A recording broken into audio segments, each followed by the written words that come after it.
Hey, you guys, it's week 2 with Miss Ray. We're doing online learning again. I thought I would take it back and do it like we usually do our homework assignments where we're looking at it together. I am going at a smaller scale this week, so I think it's going to be a lot easier for you guys this week if we do it this way. I do want to give a special shout out to one student in particular, Desmond Oswaki. In my second period class, I want to give a special kudos to you, sir, because you went the extra mile this week in completing your assignment. Not only did you complete your work, but Desmond actually made a PowerPoint presentation for assignment 1, which really gave great details as to what schizophrenia is and what it's like. And I was blown away because he didn't have to do that, but he went above and beyond in not only answering the questions, but creating a presentation. And so I mentioned Desmond because a lot of you have been providing me great work, but some of you have just been giving me whatever you wanted to give me. And so even though this time is stressful, I'm still requesting that you guys give me 100% all the time. You know, if we were in class together, I would make my face that I usually make and I would have you do it again. So always give 100%, guys. Even though, you know, we're through this time and it's difficult, give 100%. The assignments that I'm doing, it hasn't changed. We're still going in 100% on my end. I'm expecting the same for you guys. So please plan accordingly and give 100%. All right, with that being said, I totally forgot to let you guys know that we are actually on a school holiday Friday and Monday. So I am posting this assignment on Monday, but I'm giving you until next Monday to complete it, okay? So you still have the 5 days to turn in your assignment. So instead of this assignment being due on Friday, it'll be due on Monday, okay? So I hope you guys had a great Easter. Let's get started. All right, so last week we started looking at schizophrenia, and I think we might sit with it for a while because I think schizophrenia is a really cool mental illness to actually research and dig into. Okay, and so what you are going to need today is your notebook, and you're going to need your notes from assignment 1 that explain what is schizophrenia. Okay, some of you did not complete assignment 1 and you only completed assignment 2. So if you did not complete assignment 1 and looked at the video, what is schizophrenia, you're going to need to do that to complete this assignment. Okay, so you will need your interactive notebook. You will need a pencil. Your assignment will need to be handwritten and text to me. If you want to make this chart, you can on the Google Docs, but I think it would honestly be easier if you handwrite it and text it to me. Okay, so I think that is what I would prefer for this assignment. Okay, so I found this really cool illustration about schizophrenia, and I wanted to read it and show it to you guys. So, the schizophrenia monster is a vile creature that manipulates its victims into doing its bidding. It uses hallucinogenic gases secreted from the pores on its underbelly to control and influence others to do what it wants. Its victims relate to the monster as a powerful and controlling voice inside their subconscious. It is often accompanied by other monsters such as paranoia. With schizophrenia taking up an authoritative role, much like a mafia gang leader, they are rarely seen and like to hide in the shadows. So when you think about schizophrenia, I think this is a beautiful illustration of this creepy monster that really can't be seen, but is controlling everything that you do. So when you think about schizophrenia, what happens when schizophrenia causes someone to lose control of who they really are and they start acting out on those things that these characters or these imaginary things? What if they start doing what they tell them to do? For those of you who got a chance to look at the little girl in the Oprah video, she said that sometimes her imaginary friends tell her to do bad things. She never really said what those bad things were, but what if she decided to start acting on those things and it got her into big trouble? So we're going to look at Part one, we have one assignment, but there's two parts to it, okay? So part one of assignment one. I need you guys to pause the video and make this chart. We're going to be looking at three criminals from three really major cases in U.S. history that involve people who have schizophrenia. And the schizophrenia that they have experienced has caused them to commit a crime. So you have James, which is a most recent case in 2012. You have Richard, and then you have David, and they're not too far apart from each other. So you're going to make this chart. You're going to look at the positive symptoms, proof that support the symptoms, and then do you agree or disagree with the judge? Why or why not? So I want you to make this chart before we start reading, so that way you can be filling in your chart as we go along. So when we look at each person, you're going to look at what symptoms do we see in their story. And I put the symptoms there for you. Again, you should have your notes out on what is schizophrenia and what these actual symptoms include. And so you'll have to do that. And there might be more than one. Whichever symptom you choose, you'll have to give me proof. If you said delusions, well, what proof from our passage that we read actually shows that there were symptoms of that? So if you chose two, you'll have to provide the multiple pieces, okay? And then based on those symptoms, was it fair that each person got the consequence that they received after going to court? Was the judge fair in the ruling? I mean, these people do have mental illnesses. So do you think that you agree or disagree? And I do want complete sentences explaining why or why not. Okay, so take a brief minute, pause the video, and make this chart. All right, guys, so let's meet James Egan Holmes. James is an American mass murderer responsible for the 2012 Aurora, Colorado shooting in which he killed 12 people and injured 70 others, 62 directly and 8 indirectly, at a Century 16 movie theater on July 20th, 2012. I don't know if you guys remember, but back in 2012, a shooting happened in a movie theater. And if you remember, your mom or you couldn't take any bags or purses into the movie theater. They checked you, and basically you couldn't bring anything into the movie theater. And so for those of you who have parents who like to, like my mom, buy snacks before you get to the movie theater and bring them in, that was definitely a no-go. It's actually laxed a bit since then, but back around that time, 2012, maybe for the next year or two, the movie theater was very strict as to what you could or could not bring into the movie theaters. It was all because of this guy. So Holmes was born on December 13th, 1987 in San Diego, California. His father is a mathematician and scientist with degrees from Stanford University, UCLA, and UC Berkeley, and his mother is a registered nurse. He has one sister. Holmes was raised in Oak Hills, a community near Castroville, California, where he attended elementary school. At 12 years old, Holmes moved back to San Diego. There, he lived in the Rancho Penasquitos, neighborhood where he reportedly began to decline socially. So when it says decline socially, this means he probably was hanging out with a lot of people. He had friends, but then something changed where he started to become antisocial, or he's not really hanging out with a lot of people anymore.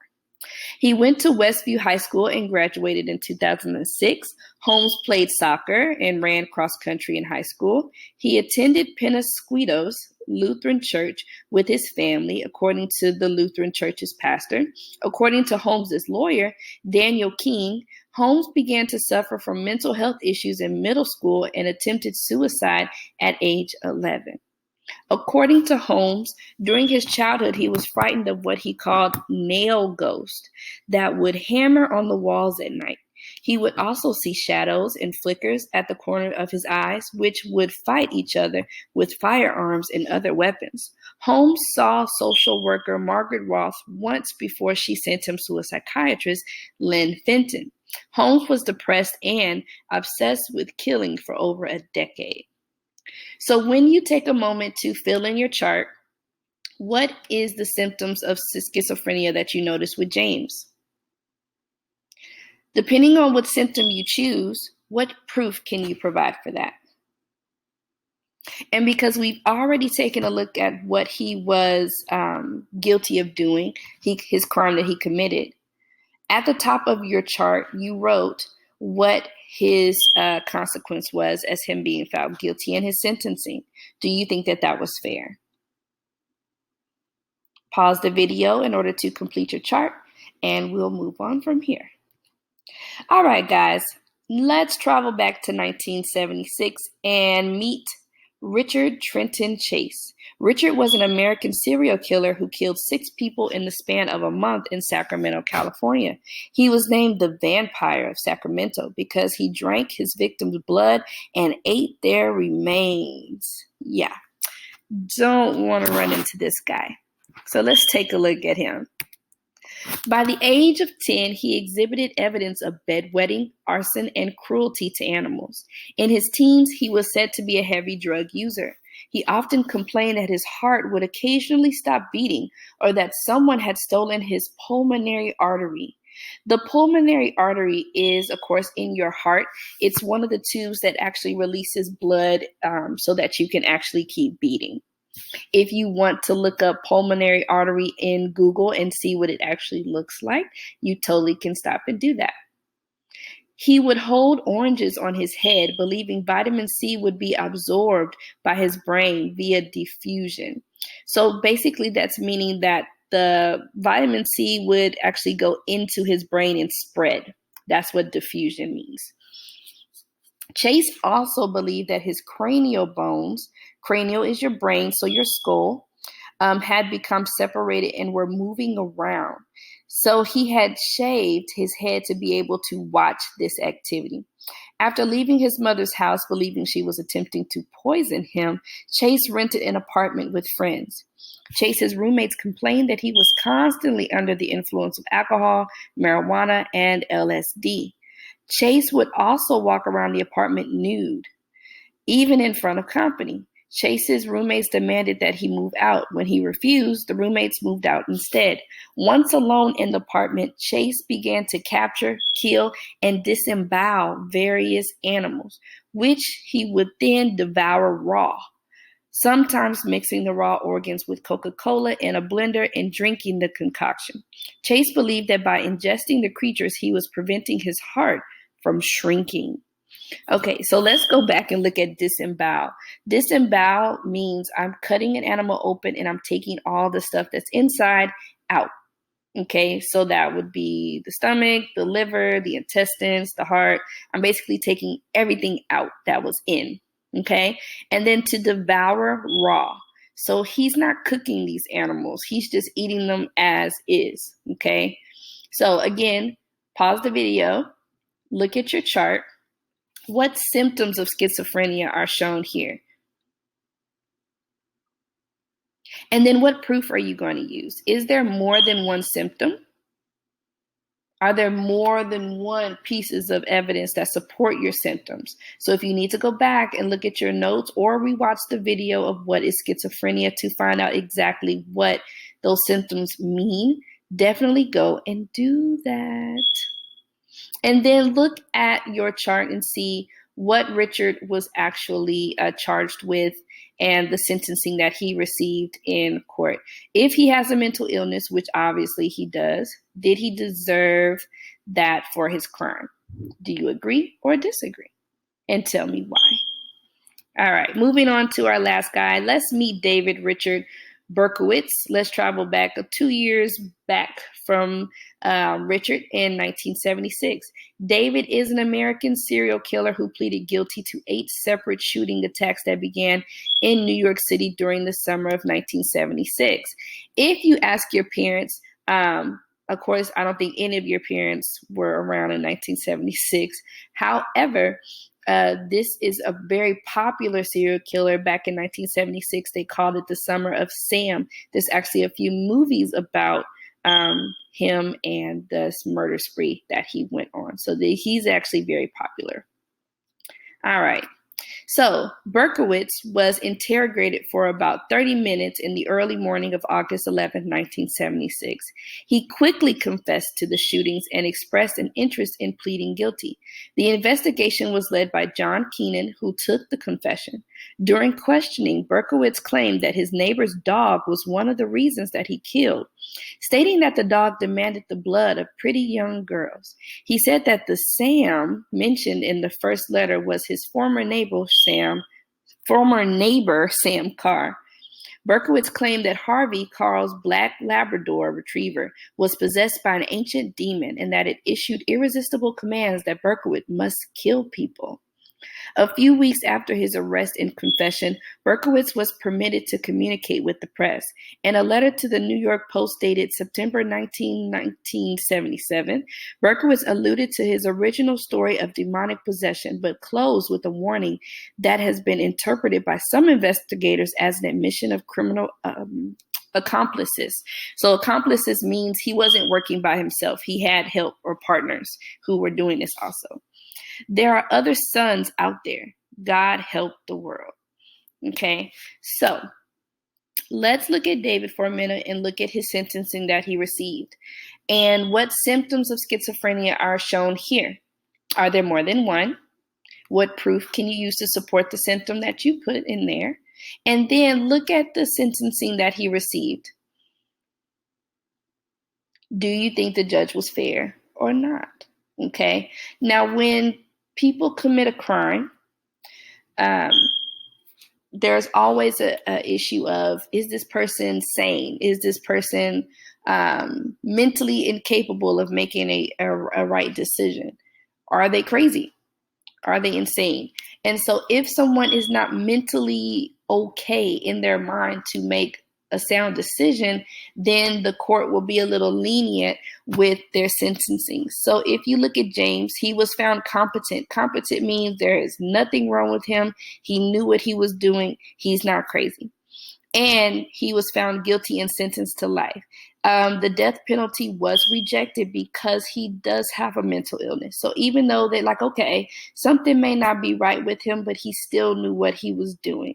I didn't have enough room and I didn't want to make it too long, but James actually created a booby trap in his home that was set off to be a bomb when, of course, investigators were going to go back to his house. So even though he might have been a little off, I think he knew exactly what he was doing. When you look at Richard, he was also found competent, meaning he knew exactly what he was doing, even though there were some things that were a little off with him, eating raw animals and mixing them with Coca-Cola.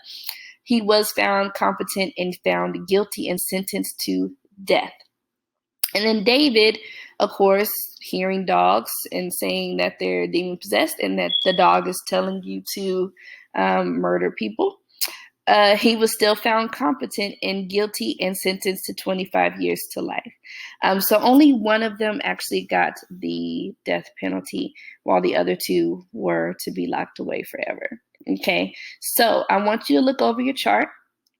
You should have symptoms here in each box. You should have proof. Okay, for James, there wasn't a lot of information on a lot of his symptoms, but for Richard and David, there's so much to go off of. Okay, and then do you agree or disagree? And please give me detailed information as to why. Okay, so this is the first part of your assignment that is due. It is creating this chart. Part 2 of your assignment. I want you to make a visual for me. I know I can hear some groans. Some of you hate to draw, but some of you are really good at it. So I wanted to give you guys an opportunity to be creative. So I want you to create a visual, and I want you to choose one of the criminals from your chart to create a visual of what their mental experience would have been like.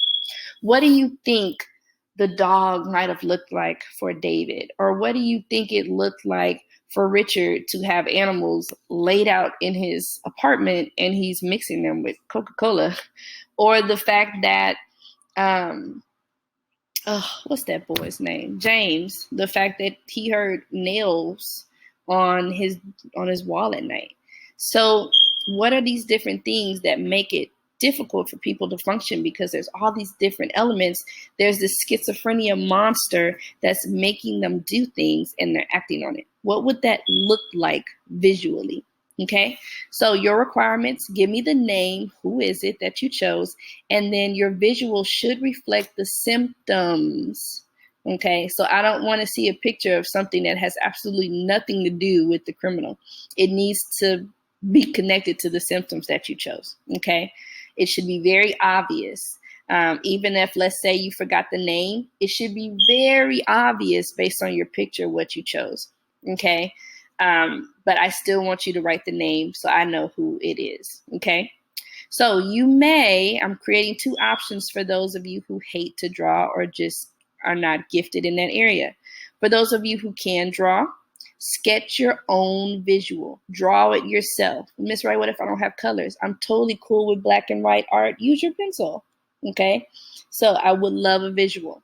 For those of you who cannot draw, find a visual online. Type in schizophrenia. Type in different things that'll get you the visual that you want. Find a visual online that depicts your ideas of their experience. Okay? You can totally create a PowerPoint with multiple pictures. It all depends on you. Okay? So, what are you turning into me this week? You are going to turn in this chart and it will be filled in. And then you are going to turn in a visual, whether it's digital from pictures that or a picture that you found online that represents that, or it's something that you drew.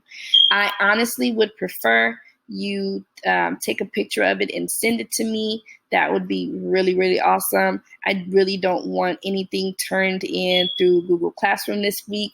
I think it would be easier with a picture for this week. All right, guys.